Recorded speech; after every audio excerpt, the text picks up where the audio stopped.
Is it possible to experience Chicago in just a weekend? From New York City, it's less than a 2-hour flight. That's shorter than my old commute from Central Jersey, which makes Chicago the perfect destination for a quick weekend trip. Or if you're really cheap and don't want to book a hotel, even a day trip. My name's Aaron and I'm a travel photographer and content creator based in New York City. Welcome back to my channel. For my first time visiting Chicago, I did a weekend trip because I set out to photograph Chicagohenge. But if you're planning a quick trip, you're gonna want to steal this itinerary. Believe it or not, this is actually my first time ever in Chicago. I think in Middle America. Does Utah count as Middle America? Because I've been to Utah many times, but if not, then this is my first time in Middle America.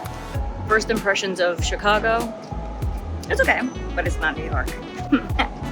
There's key differences that I can immediately tell. I think in the US, a lot of the other cities outside of New York, so Chicago, DC, Boston, they're all on the same tier. I know I shouldn't compare apples to oranges, but New York is like, you're competing with like Tokyo. I don't even want to say London because London gives me the vibes of DC, but maybe Hong Kong and those other metropolitan cities around the globe. Oh, you're good. So I came here originally because I wanted to photograph Chicagohenge, where the sun aligns with the grid, but as you can see behind me, it's pretty cloudy. The one day where it was kind of clear, I wasn't here, so probably not getting Chicagohenge this time, but all that means is I'm gonna have to come back to Chicago again. If you've seen my content around Manhattan-Henge, you know that a lot of the times it's the days in between that are best to photograph. So me being here on the actual days might not be the best. All that means is it just needs to have more time in between in order to photograph the henge. So, I don't know, 3 days to 5 days because the weather is just too fickle. So since the weather isn't cooperating how I wanted it to for Chicagohenge, this is gonna be a foodie trip instead. And since I've never been here before, I just wanna walk around, explore the city, and see what it has to offer. So that's exactly what I'm gonna do. The plan was simple. One night in Chicago, 1 or 2 chances to capture Chicagohenge. But the forecast said rain, and cloudy skies were abundant everywhere I looked. That meant all the anticipation might end in disappointment. Still, if there's one thing I've learned chasing sunsets, it's that the journey is just as important as the shot. I checked into the InterContinental Chicago Magnificent Mile, a historic landmark from the 1920s. Walking through the lobby feels like stepping back into the roaring 20s. I used IHG points to book the stay thanks to opening their Premier credit card, so technically it was free, which is the best kind of luxury. If it's free, it's for me. The room I booked was a Grand Tower King room with a view of the city. Just checked into the InterContinental Chicago Magnificent Mile. Initial thoughts.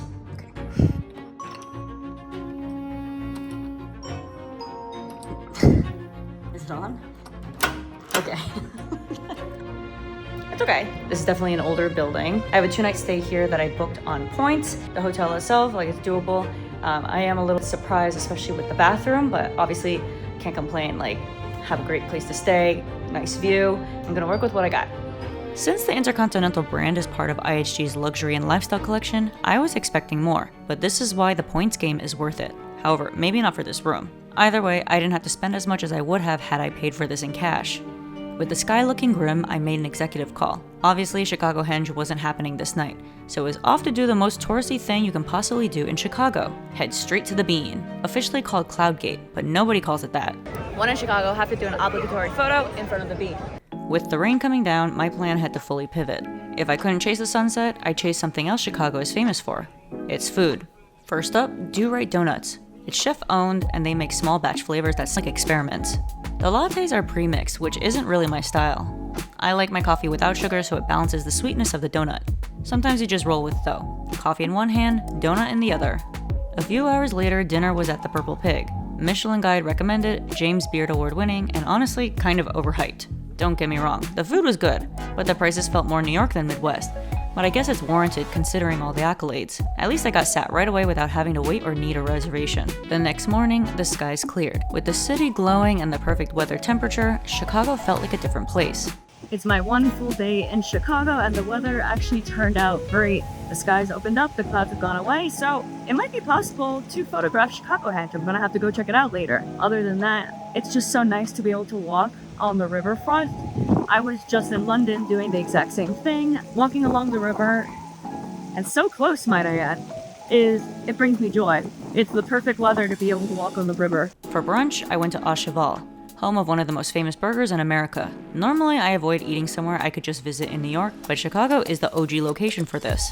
The burger was massive, and paired with a root beer float, had that authentic Chicago diner experience. After brunch, it was time for round 2. My last chance to capture Chicagohenge before flying home. I picked my spot, set up my gear, and waited. The sky was not looking promising.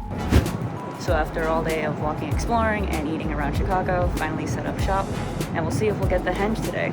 It's pretty cloudy. It did lighten up earlier where the sky opened up, but the clouds came rolling back in, so I'm half hopeful. But the point is, you gotta come out and shoot. You never know what you're gonna get. At the exact moment I needed the sun to break through, the clouds got thicker. 2 days, 2 tries, still no Chicagohenge. Sometimes that's the gamble with chasing light. The good news is, the hype here is way less popular than in Manhattan, so there aren't crazy crowds everywhere and you can just walk up within the last hour.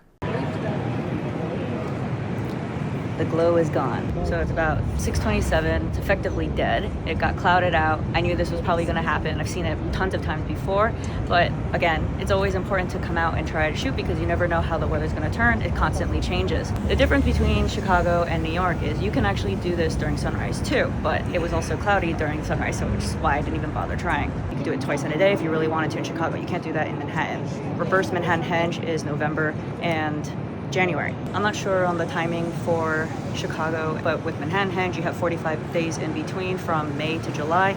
So I always say in between both of those months, you can shoot at any time. So Chicago is September and March, but I'm not exactly sure on the dates. I didn't look into it, but there should be a period of time for the henge dates, not on the actual days that you can still shoot anyway. Also, the key difference I noticed is it's way less crowded in Chicago than Manhattan, which is pretty cool. To wrap up the trip, I went old school at Chicago Pizza and Oven Grinder. Their pizza papai is massive and legendary, and dense as hell. Also an honorable mention of their Mediterranean bread as the appetizer. I always say carbs are friends, but even I have to admit, this was way too many carbs for a weekend. Between this and the burger earlier, I felt like I needed to roll myself back to New York. In the end, I didn't get the Chicagohenge shot I came for, but there's always next time because Chicago is only a day trip away from New York, and obviously the contingent plan was exploring a new city. In a super short amount of time, I got a taste of Chicago's food, its history, and its energy. So is it possible to experience Chicago in a weekend?